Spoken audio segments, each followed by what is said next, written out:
Okay, here we go. Once again, good evening, everybody. My name is Joe Bullis. This is a clinical coach session for MELS 601, Dr. Church's class. It is October the 6th. The leaves are changing.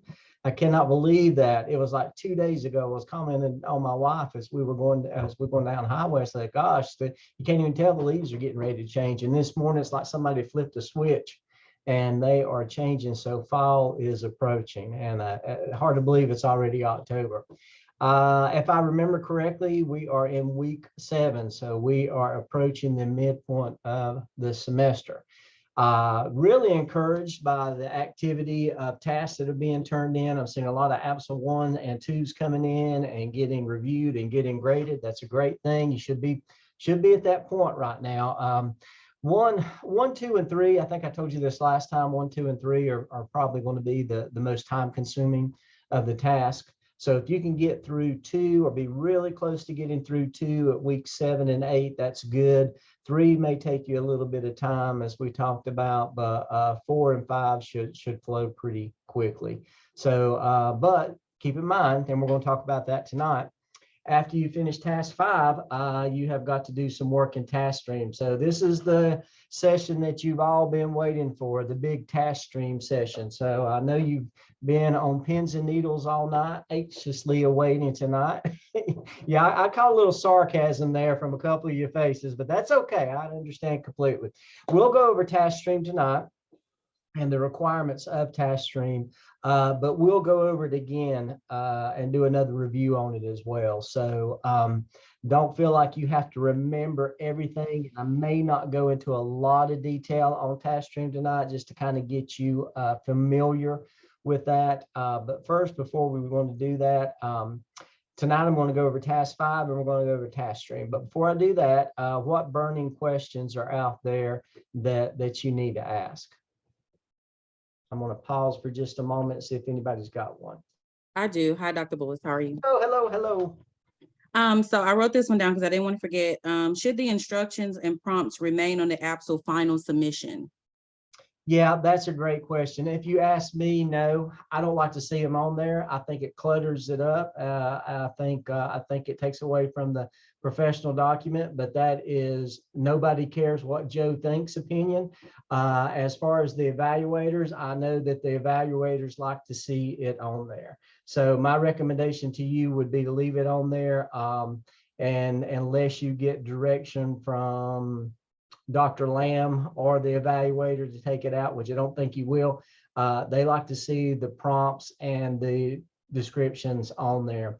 I tell you why I think they like to see that, because it helps remind them of what they're looking for. I've got a 2-monitor system. I got this monitor here and that monitor here. I got it set up at my home like that. So I pull the rubric up on one monitor, pull your documents up on the other, and I can kind of eyeball each. And I think the evaluators, I don't know, for whatever reason, they like to see the prompts and descriptions. It's a great question. So yeah, go ahead and leave it in there.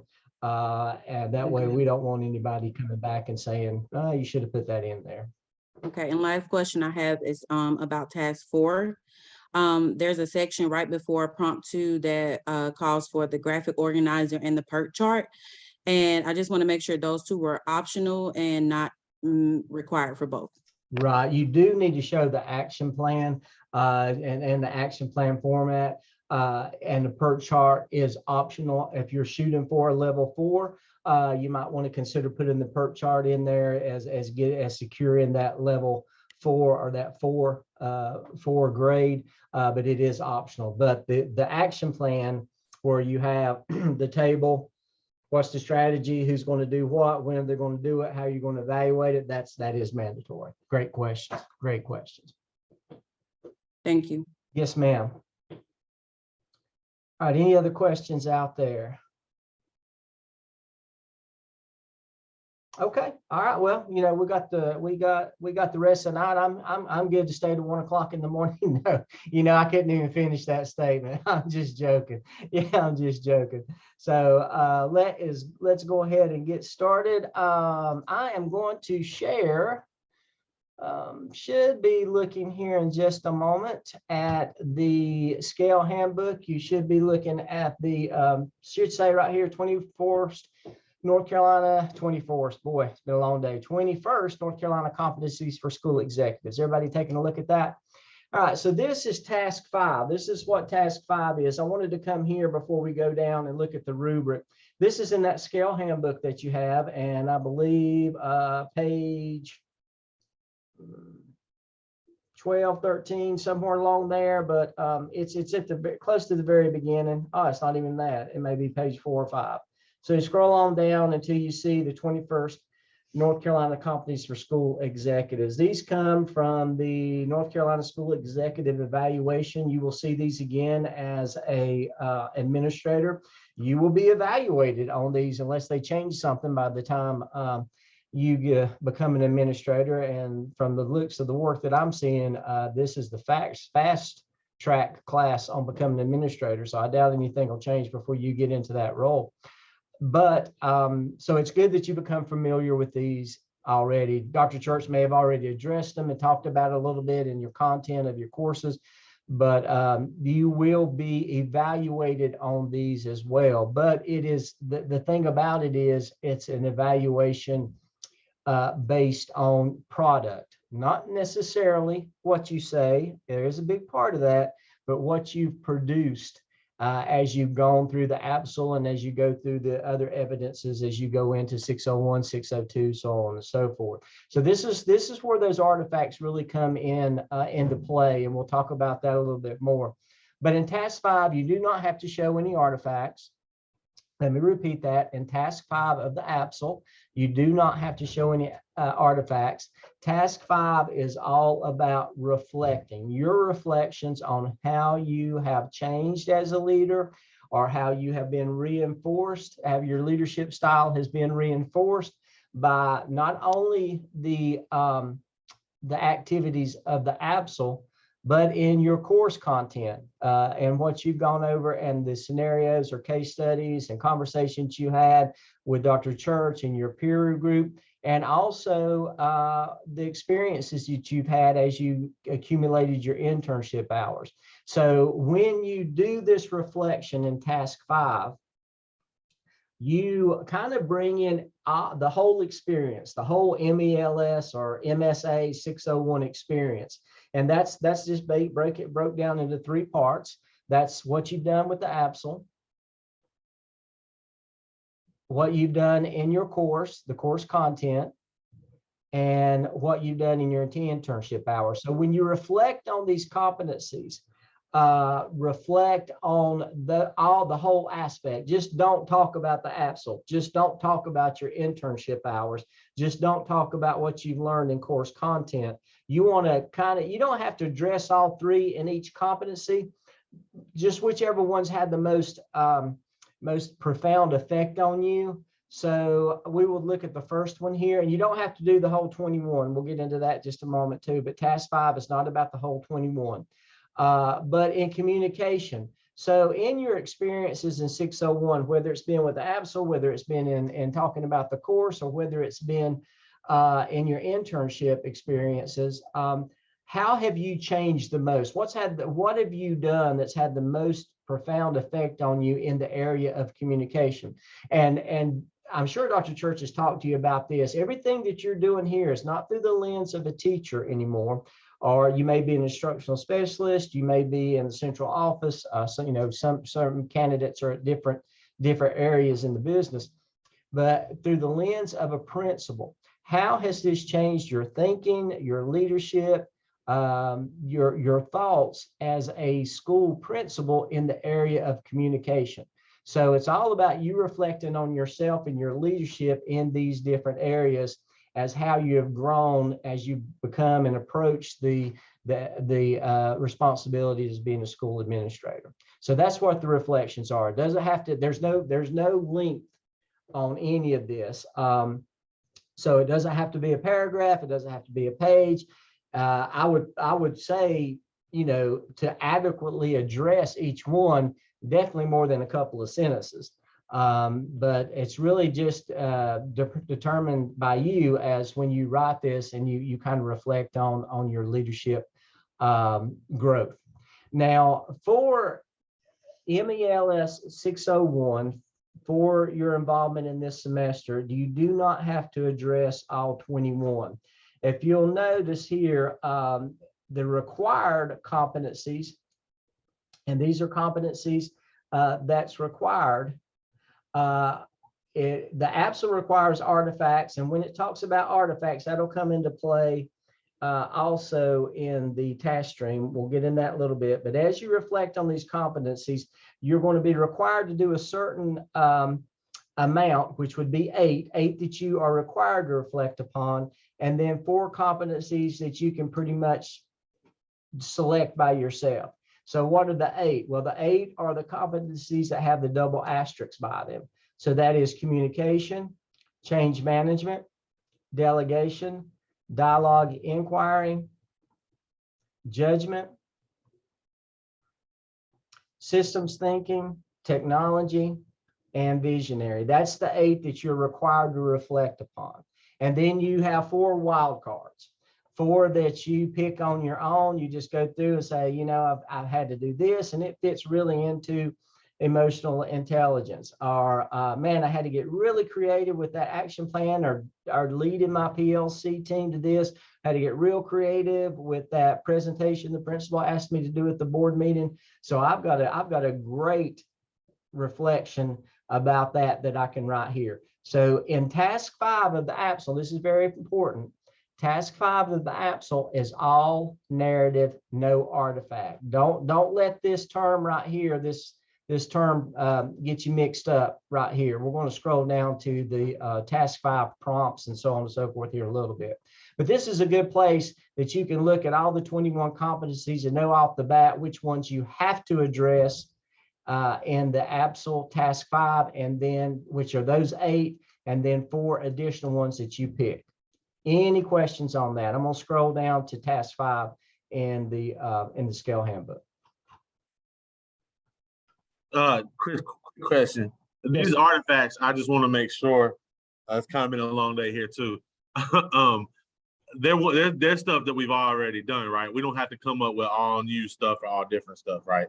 Excellent point, Stephen. No, you do not. That's the beauty of where you're at when you finish the APSL.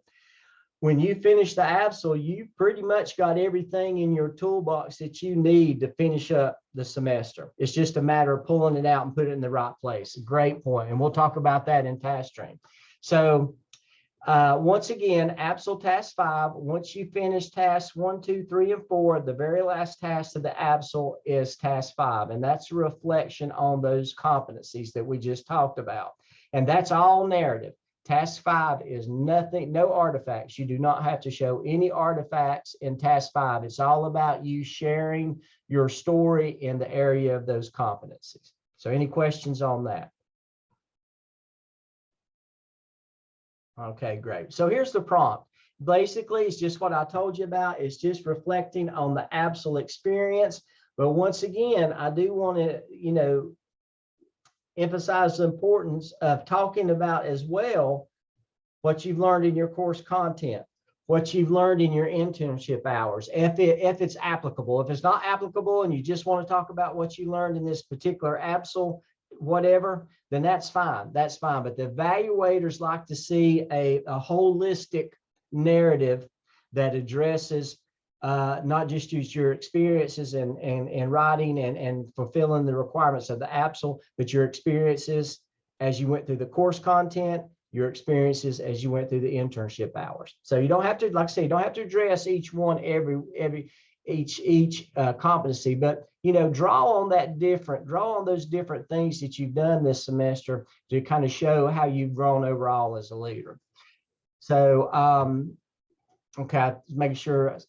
I thought I saw somebody type a question in the chat, but they didn't. Sorry about that. So, all right. So that's basically the prompt. Here's some more information here that you can read through that kind of, reemphasizes what I said.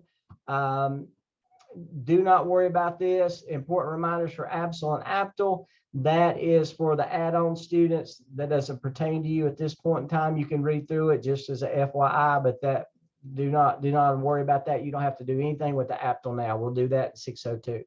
So we get to 605 in the rubric. And this is where some of that other stuff comes in I was telling you about, is you reflect on the course content. You reflect on your clinical experiences, and that's your internship. So that's where it's telling you to pull in those other experiences, not just what you did in the APTL. Excuse me, I got APTL on my mind. Not just what you did in the APSL, but some of those other things. That's kind of where it pulls into that. So at the end, you're going to address 12 of those competencies, the 8 that's required and 4 that you pick. And this is all narrative, narrative, narrative. Even if you're shooting for a level 4, it's all about narrative. It is nothing to do with artifacts. So you don't want to upload or insert any artifacts. You don't have to insert any figures, any tables, any graphs, no visuals. This is just you writing and talking. You do not have to do any peer review in task 5. So once you get task 5 written, you are good. Dr. Church may want to take a look at it, and you go ahead and certainly share it with him, but you don't have to get a peer to review it. You can share it with Dr. Church and then send it straight on to me, and we'll review it. And then at the end of task 5, you are done with the APSL as far as writing the document. That is APSL task 1 through 5. And now we're going to talk about what do you do past that point. But first, I'm going to pause for any questions.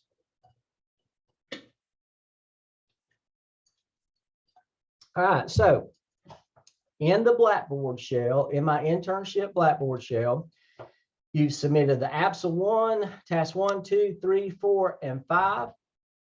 And let me stop share here for a second. Okay, so you've submitted APSL task 1, 2, 3, 4, and 5. We revised it. You've got grades. At this point, you should have 500. That's 100 for task 1, 100 for task 2, so on and so forth till you get 5.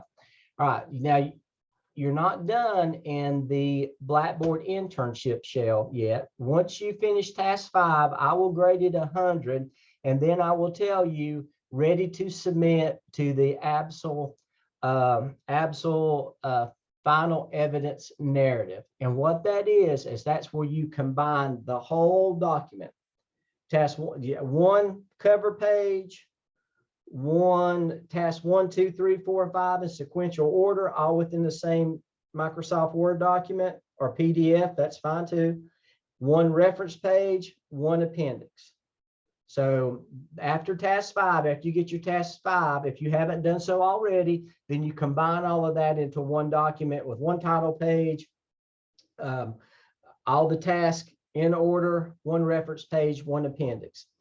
All right, so that's what you do. And then I'm not even sure that I've got, it might take me a while to pull this up. I don't think that I pulled up my clinical internship shell. No, I didn't. All right, so bear with me just a moment because I want to show this visual. And as long as my computer is fast, then we'll get it done.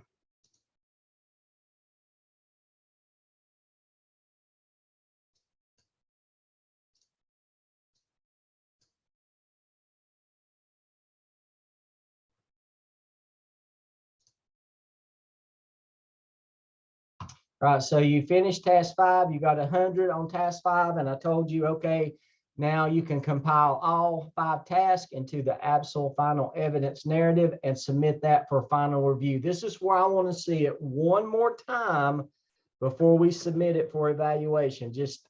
I know it's redundant, and I know you may think it's overkill, but I like to look at it one more time before we send it off to the state for evaluation. So that just in case I miss something, just in case you miss something, it gives me another chance to really make sure we're good to go.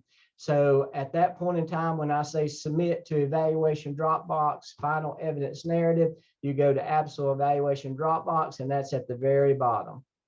MALS 601 APSL final evidence narrative. That's where you upload for final review, and you'll get another grade on it. So when you get done with this, you should have, for me, you should have 600 points. and I'll take another look at it. And that's when I take another look at it and I grade it in the comment section, I'll say, ready for task stream. Unless I caught something, we might have to do another little revision. That's very rare, but it does happen because, sometimes I miss something, and sometimes it may be something that you didn't know to catch, something I should have told you about. It's my fault and I apologize. But sometimes I do miss those little things that I know the evaluators are looking for, and that I feel that I want to make sure that we got covered before you send it on for evaluation. Sometimes it's just a matter of me looking through the references and making sure your reference page accurately reflects what's in the narrative and vice versa. So when we send it, when you get done with task 5, I'll tell you to submit it to the ABSL final evidence narrative. You submit it to the ABSL final evidence narrative, collect your 100, and in the comment section, I'll say ready for task stream. And now you can submit this thing for evaluation in task stream. So any questions at this point? Okay, great. So you should, if you haven't already, you should have received information on your task stream account. If you haven't received information on your task stream account yet, let me know and we'll correct that. It's okay if you haven't, because there's not been a rush and it's not really been critical up till now. But if you haven't by now, we need to know about it. Make sure that you're good to go. So you go to the link that they email you, and you have your username and password. You have to go to Watermark, the parent company, and then you click on task stream here. You may get a direct link. I'm not sure how they send it to you, but you may get a direct link to task stream, and you sign on. And here's task stream. So mine's going to look a little bit different than yours because, I've got different user rights than you do, but we'll show you some examples that'll look kind of what you're looking at. There are 2 parts to task stream, and they both sound alike. They both got the same type of words in them. I wish they change it because it does create some confusion, but you have what's called a competency folio, a competency folio, or CF, competency folio, and you have what's called a direct response folio, a direct response folio, or a DRF. Now, the part that you need to pay particular attention to right now is the DRF, the direct response folio, because that's where you submit your ABSL, your complete document. After you have done the ABSL final evidence narrative, you've gotten 100 on it, and I say ready for task stream. You will log on to task stream and submit the ABSL. No changes. You can't make any adjustments at that point. Once I say ready for task stream,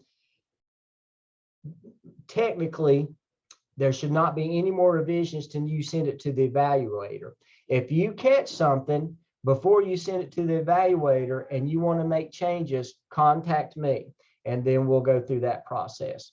But as soon as I say ready for task stream, you take that document, and this is important too. Make sure that you upload the right draft, the latest draft, the final draft. I've had candidates before, it hadn't happened a lot, but I have had candidates before accidentally send in an earlier draft, and the evaluator send it back as not being proficient, and come to find out the candidate actually sent an earlier draft in and didn't send their final draft in. So it does happen. And if it happens to you, which I doubt it will with this group, if it happens to you, it's not the end of the world. We can take care of it.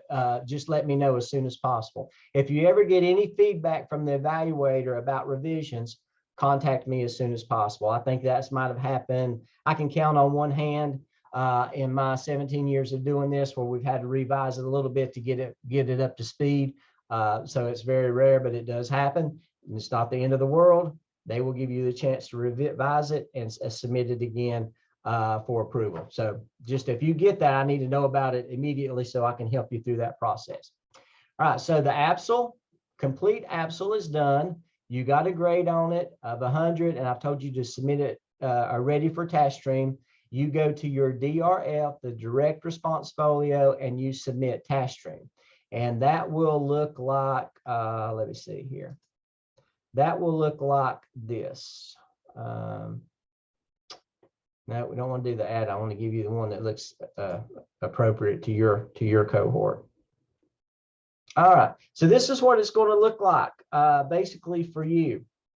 As you're going to see on this left sidebar, you're automatically going to recognize something, and this acronym here, the ABSL 601 ABSL, you're going to recognize that. Then you're going to figure out, okay, this is for the whole program, because here's 601. There it talks about 602, which is what I'll be doing next semester, so on and so forth till I get to the very end of the program. All you have to worry about is MELS 601 and what's contained under MELS 601. All right. Don't worry about any of this other, because if you get scrolling down, you're going to get confused by some of the terminology and some of the similarity between some of the things here. And it'll cause you to, kind of lead you in the wrong direction. So don't worry about anything. And I know you're adults, you look at whatever you want to. I'm just giving you some friendly advice. So MELS 601, ABSL. This is where you submit the ABSL for state evaluation. Now, remember, there's two things you're doing here. You're doing all the work for Gardner-Webb University and getting your diploma and getting that master's degree in school administration, and then doing everything that you need to do for the state of North Carolina, whether you're in South Carolina or not. And of course, there's a reciprocating agreement between the two states, but you're doing everything for the state that you're teaching in for licensure. So task stream is all about you getting your licensure. This is what the state evaluators look at to grant you this license. This is what we prove to them that you're competent to be a school administrator in whichever state that you choose to work in. So that's why we want to make sure everything is really in good shape before we upload it and submit it to the task stream for the state evaluation. So you click on ABSL. And on that, you don't have to write anything. You don't have to request comments or anything like that. You just upload. The directions are right here. It'll show you how to upload. You upload your document or file attachments. And there's some other information here you can look at. This is all just the task stream platform, gives you the opportunity to add text or slideshow. You don't have to worry about anything like that. You just want to add the attachment, and you want to attach your ABSL, and then there'll be a button down here at the bottom that says submit. Not request comments. Do not worry about request comments. You do not have to request comments in the DRF. That's just for submission only. The DRF does not require you to request comments. There's no revision here. This is pure evaluation in the DRF, and that stands for the direct response folio. All right. So then there'll be a submit button. Once you upload something, there'll be a submit button here, and you submit the ABSL. And this is going to be state evaluated, and you'll get your 3 or your 4, and you are done with doing anything with the ABSL as far as creating. You're going to use the ABSL, and this is where those artifacts come in. You're going to use the ABSL a little bit more, but you don't have to add anything to it. Any questions from this point? All right. Now, Dr. Bull, you notice too, oh, I'm sorry, does somebody have a question? how soon is feedback from the ABSL? Man, you guys always ask great questions because it's things that I forgot to tell you, and I really appreciate that. Usually you'll hear back within 24 hours. It depends on it really depends on the semester, because if it's towards the end of the semester and there's a lot of candidates submitting things, and it may take 48 hours. That's rare. Maybe at the last few days, you might do that. But on average, you'll hear back in 24 hours, and you'll hear back, and you'll get a score, and it'll be a documentation of your score. Some course instructors, I don't know if Dr. Church does, some course instructors, as you get into 602, 603, 604, and 605, will require you to do a screenshot, insert it on a Word document, and email it to them, or insert it in an email and send it to them as the proof of your score. So, but I don't know if Dr. Church is required to do that. I don't require to do that because I can go in and look and see what your score is myself. So you want to hear back within 24 hours, and they'll tell you what your score is. But there's going to be other things that you need to do for the semester within task stream. So once you submit your ABSL, I would just move on to the next project. But at this point, you're 80% done. When you submit that ABSL, maybe be 85 to 90% done. So under 601, you'll see two more requirements in the DRF. Remember, this is the direct response folio, the DRF. You'll see two more things that you're going to have to do. One's called a competency analysis, and one's called a School of Ed disposition. Now, this is an example from 2019. So yours may look a little bit different than mine does. I just kind of use this sample here. It's basically going to be the same, but the contents, the format, things of that may be a little bit different. All the competency analysis is, and all that the School of Ed disposition is self-assessments. You don't have to create anything. You don't have to write anything. You don't have to, go and meet with your PLC team about any of it. This is just your self-assessment. And this is going to draw, these two are really going to draw heavily on the same thought process that you engaged in to complete task 5 of the reflections. So it's going to be another reflection exercise to get you thinking about where am I at as a leader and how do I need to grow. So for my, for teachers out there, I always put it like this. The ABSL is your proficiency. The ABSL is where you show proficiency in the requirements of 601. The competency analysis and the School of Ed disposition, as you go through the program, is going to show growth as a leader. So the competency analysis, you'll click on competency analysis, and right here it says complete the form. And this is basically what it's going to look like. If you notice, a lot of these look familiar. Change management, creative thinking, results orientation, environmental awareness, system thinking, visionary. We've seen these before. These are the 21st competencies. It's going to ask you to reflect on them again as a candidate. And whether you think that you met or not met, you look at the different evidences that the state evaluation instrument is saying you should possess before you have met the competency of environmental awareness. And have you done that? And like I said, this is a self-assessment. All you do is get credit for completing this. Nobody's going to grade it. Nobody's going to look at the number of METs that you click versus the number of not METs that you click and give you a grade on it. You just get credit for completing it. So you don't have to worry about, oh, I got to click MET on every one. Well, in the ABSL, you may not have had a really good opportunity to engage in a lot of these competencies. So a lot of these you may put not met just because. Now, as a teacher, you may be all over this, but as an administrator, as an assistant principal, as a principal, as a central office director, you may not be at the level yet to where you could say met, and that's okay. Now, at the end of the program, I would anticipate that all of these would be clicked met because you have had that opportunity to experience all of the different evidences, all of the different course content, and all of the different internship hours. So I would anticipate that at the very end, you would click met on everything. But this is all about being true to yourself and how you feel. So if you don't feel like you're there, click not met. No judgment zone here. No judgment zone on this. All you do is you get credit for completing it. So you click met or not met. Now in the new version, there may even be some a text box here that you can put some reflections in or comments in. You may even want to go back to task 5 and pull some things you wrote in task 5 and insert them here. The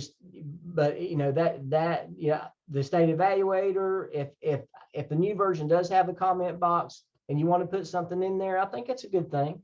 It kind of shows your thinking and why you click met or not met. But then you either do that and then you at the very bottom, you go got the option to save as a draft. You can go and go back and add to it later, or save and return, and that's where you submit. So this is just a self-assessment, not going to take a lot of time, not going to have you create or talk to anybody. This is just about you and how you feel that you are growing as a leader. And that is the competency analysis. You are analyzing yourself on the 21st competencies. Any questions on the competency analysis? And I'm going to go over all this again, maybe not in such detail, but I'll go over this again while we meet. Okay, the next thing is the School of Ed dispositions. Basically the same thing, but it's drawing from, I don't know if any of you have been around to remember the old ISLIC standards, the old accreditation process that schools used to go through. And that the 21st century school executive standards kind of took the place of that, but they had some different leadership components outside of North Carolina that we used and incorporated. Well, this is drawing on those, and this is basically your disposition towards educational leadership. So this is another self-assessment that the state evaluator is using to show that you are growing, and by the end of the program have grown as a leader. So you click on School of Ed disposition and you complete this form. Now, this has got more of a Likert scale to it. Now, this version does have comments.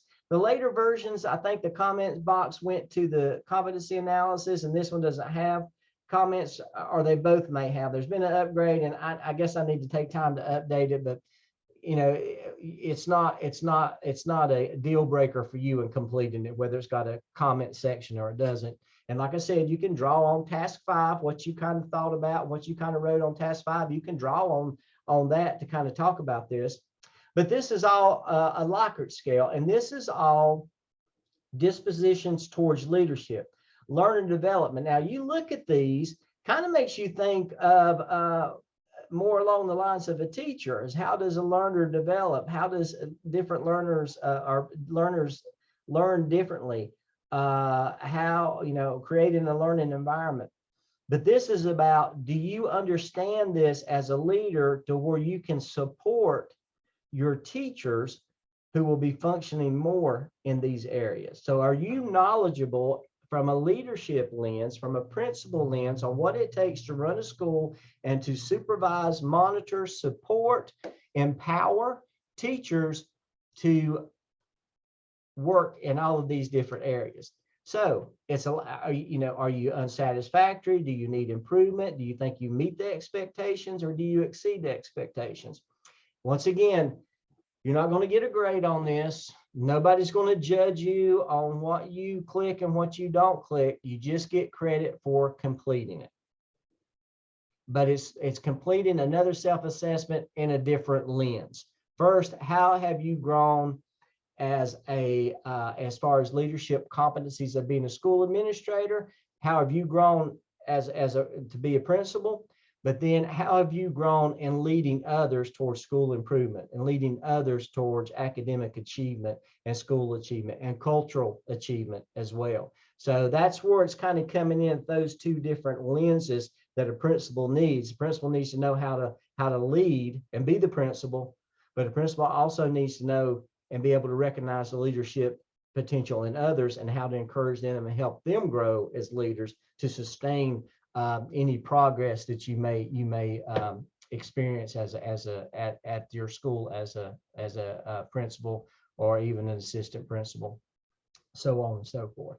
So you complete these off the Likert scale. You just click on each one. Like I said, there's no grade. You just get credit for completing it. And then when you're done, save and return, and that's submitted. You don't request comments on any of this. It's just you get credit for completing it. And that's all that you have to worry about on these two things. So in the DRF, the direct response folio, you have 3 requirements. You upload your APSL after you get that comment from me ready for task stream. Please don't upload the APSL until I tell you in the comment section of the final evidence narrative that this document is ready for task stream. and you complete the competency analysis, and you complete the School of Ed disposition. And at this point in time, once you've done that, you are 90% completed. Now, I recommend to candidates not to do, you could do the competency analysis and the School of Ed disposition anytime you want to. But I recommend to candidates not to do it until after, make these two the last two things you do. Because these are, they don't take a lot of time. You don't have to involve anybody else to do it. This could be the last two things that you do. Let's get the biggies out of the way first. One of the biggies is to complete the APSL, and you really wouldn't be able to complete these self-assessments unless you've gone through the APSL and you kind of experienced all that.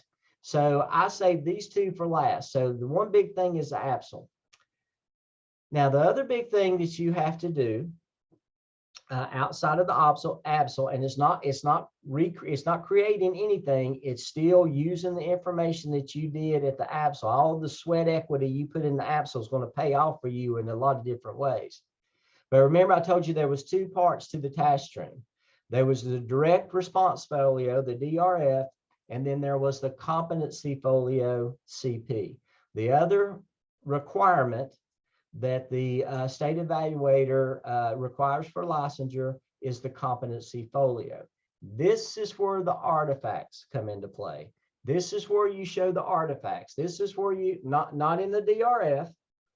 I'm going to go back out of that because I don't want to, I'm not going to submit any work.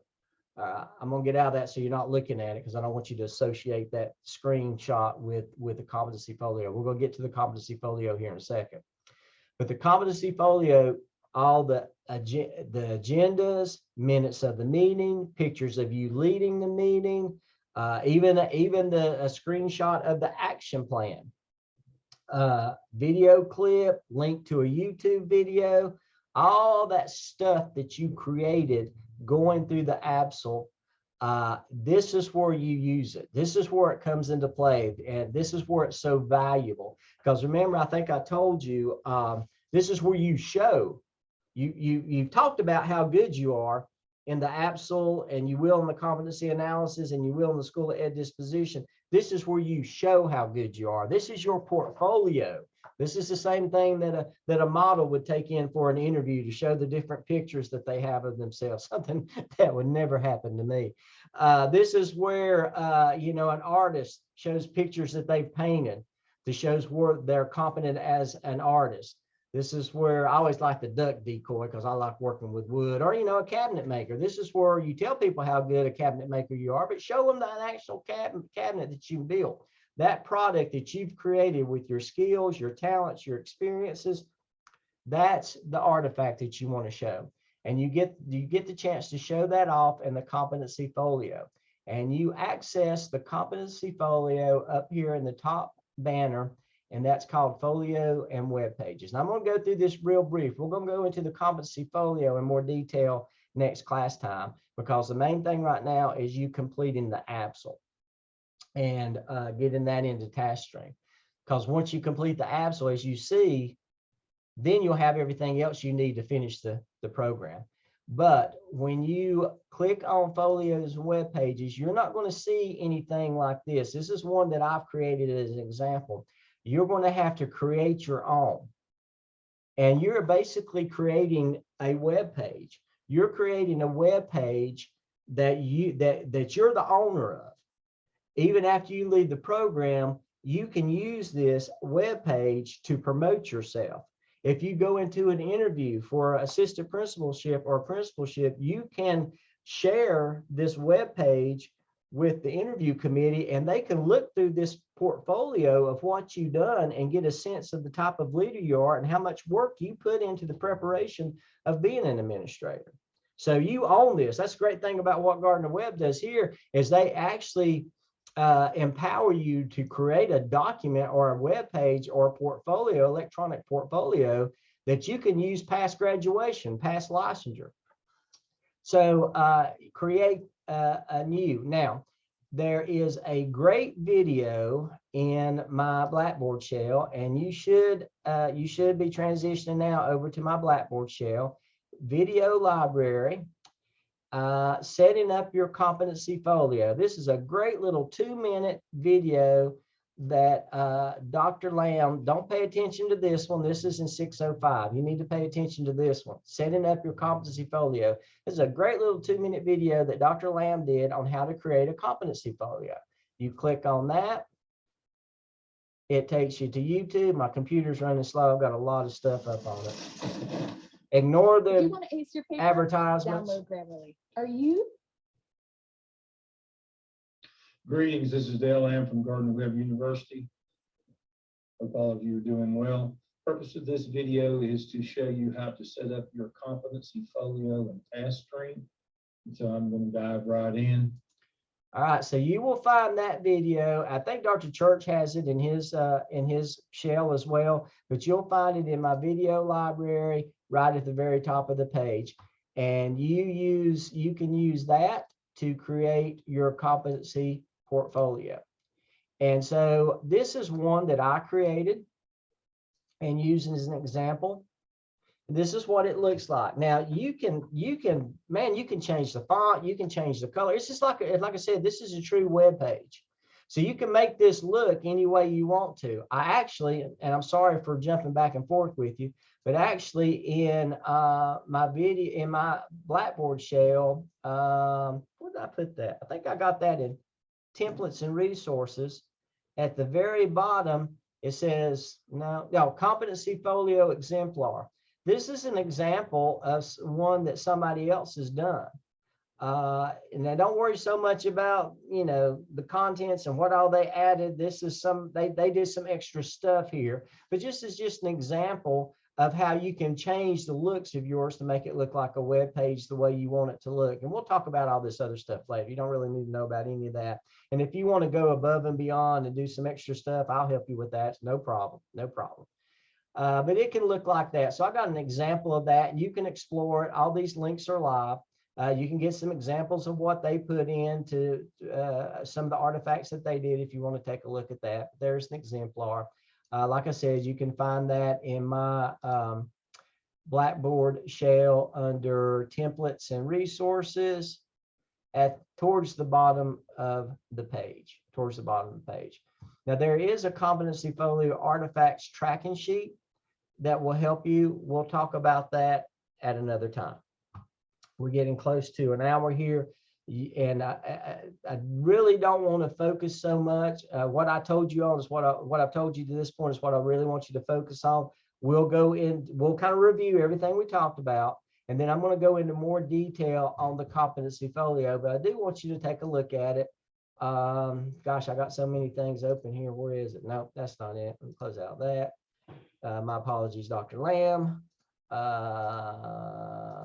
Okay, here we go. This is what it looks like. On the sidebar are all the 21st competencies that you've seen so far. Do not worry about digital learning competencies. I'll tell you this several times. You do not have to do anything with digital learning competencies. We'll talk about this next time. And there's an opportunity here to do something with your internship block. We'll talk about that. But basically what you're going to do, and you don't have to do them all at one time, just certain ones in certain semesters. You're going to click on a competency and you're going to upload those artifacts. If it's an agenda, if it's minutes from a meeting, if it's a link to a video, this is where you're going to, this is the housing unit for all of those artifacts. And the great thing about this is, remember, this is your web page that belongs to you that you can share with others past the program to help become employed. So for each competency, you're going to upload 3 artifacts. Now, don't get hung up on this word evidences. This is not the same evidence as we consider the ABSL to be evidence. That evidence is with a capital E, because that's the evidence, ABSL evidence, APTL evidence. It's not the same thing. What this should say, and what you need to see in your mind when you see that lowercase e, is artifacts. You upload 3 artifacts because you're given evidence of your competency in communication through artifacts. One will be from the ABSL. One will be from an evidence called the PSYOP that you won't do until the end of the program. And one is an open-ended or a wild card.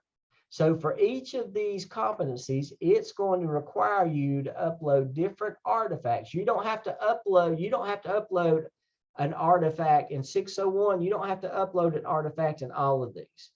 There's only a certain number, and we'll talk about that later on. So if you look at, I don't know, maybe delegation, let me see. No, dialogue, I bet. Yeah, that's it. Dialogue, this is a little guide for you as to what you need to upload. If it doesn't say APSL, you don't need to upload anything from the APSL here. So you don't have to worry about dialogue and inquiry in 601. That comes into play later on. Now, if you have a wildcard, artifact sitting out there from your internship, something you may have done for the principal, something extra above that have anything to do with the APSL, but you think you're proud of it and you want to display it, then that's what these open-ended or wildcard evidences are. You can upload those at any time. But by the end of the program, you're required to have 3 artifacts for all 21 competencies. So you don't have to do it all at one time. You have the whole program to complete this competency folio.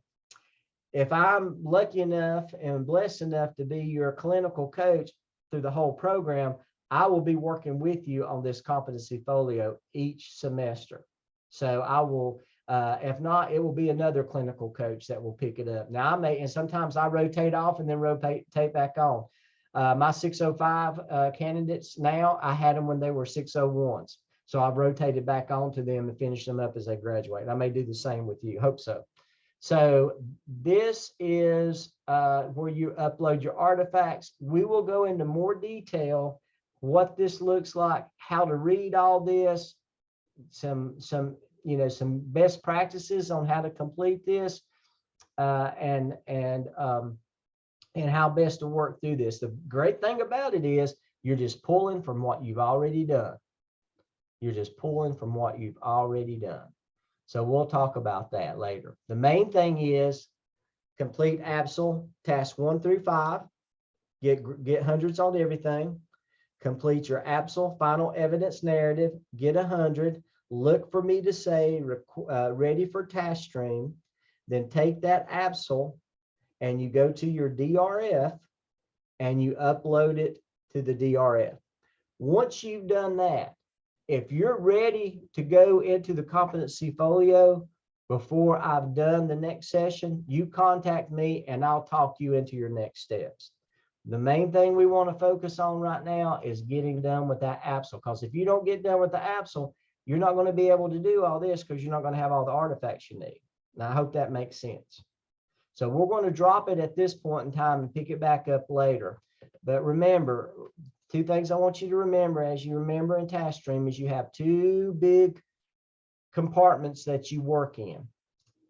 One is the DRF that looks like this, and it's where you'll complete the APSL and the competency analysis and the School of Ed disposition. The other compartment in task stream is your competency folio that you will create.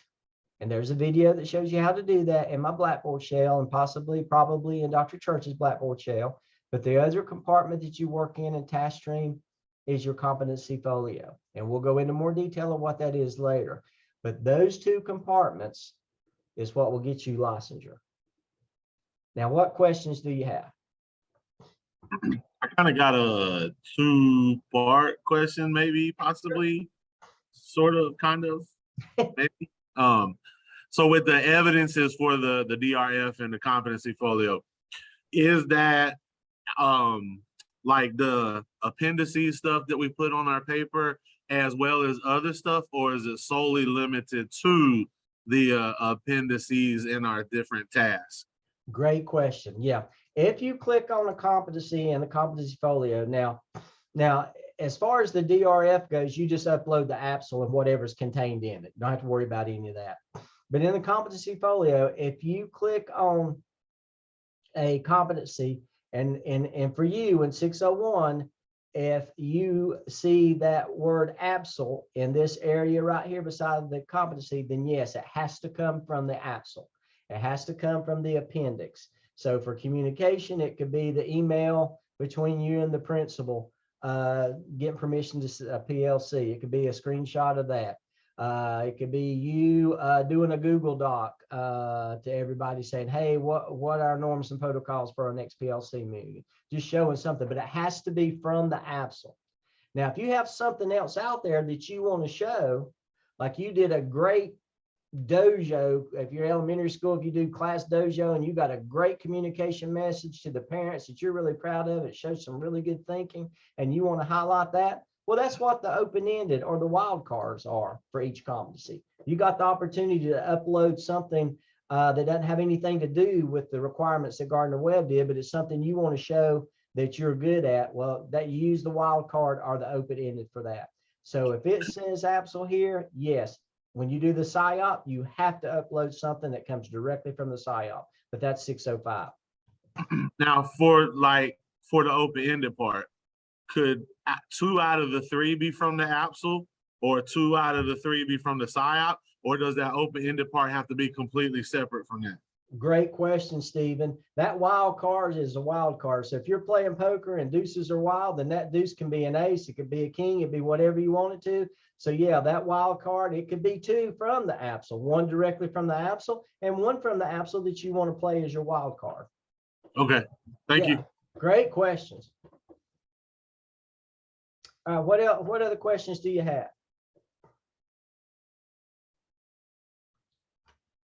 Now, I know I didn't do that good a job. I must have wore y'all out. I'm not that good. All right, well, listen, if you think about it and you kind of process everything the rest of the night and you got a question, email it to me.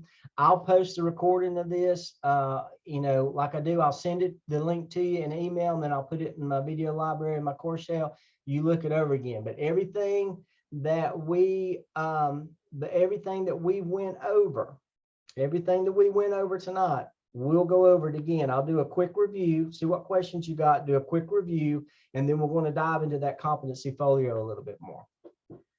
All right, so hey, listen, until I see you again, I just don't say this, I'm sincere about this. I hope and pray to the good Lord that you and your family stay safe and healthy. I tell you, I love this job. This gets my teaching fix in. I don't get a chance to teach much anymore, work with students much anymore because I'm stuck in this office. So I love this opportunity, and I love and appreciate all of you guys. And I hope and pray that you all stay safe and healthy, and we'll see you again. If you need anything, you're going to get tired of hearing me say this as you go through the program, but if you need a individual Zoom, you need a small group Zoom, you just contact me and we'll set it up. That's standard operating procedure for me. Okay. You guys take care of yourself. Got a chat here. No worries. Hey, if you got other things to do and you're trying to multitask, that's life. That's something we do every day. You're very welcome. You guys Dr. take care, Bullis. take some deep breaths, and go outside and breathe some fresh air for a little bit. God bless you, and we'll talk to you next time. Quick Bye-bye. question before you go, Dr. Bullis. Oh, yeah. I'm sorry. See, I Our was next flapping my meeting- yapper, flapping my yapper. No, it's okay. Our next meeting, just to confirm, is November 3rd, right? That's it Oh, for this wow. month. Okay. I just want to make sure I had my schedule right. Yeah, I wish I could remember everything that I forgot. So let me do this. Let me share and share this. And I didn't see anything else for October. Just want to make sure I didn't miss it. What did you say? What was that date? November 3rd. Okay, November 3rd. So I you don't see another one for this month. getting to Just look at want to my make sure I didn't miss calendar it. here. Let's see. All right, so okay, I got 6:05. That's the 20th. Okay, and so let's see, November the 3rd. Yeah, November the 3rd, GWMEL Okay. 601. Next one's November the 3rd. But now listen, that's they're I guess Thanksgiving. No, that's not, we're in October, but that's several weeks. But if you need anything before then, you let me know. Okay, you let me know, and we'll do what we need to do. It's not a problem. And as a class, if you're listening to this recording, you guys get together and you want another class Zoom before November the 3rd, let me know and I'll set it up. I will just kind of have to coordinate with schedules and everything, but I'll set it up. I got a few, as you could probably see, I got a few conferences and stuff I got to go to, and that's kind of really crunching me, but we'll make it happen. You just let me know. Okay. All right. Are we good?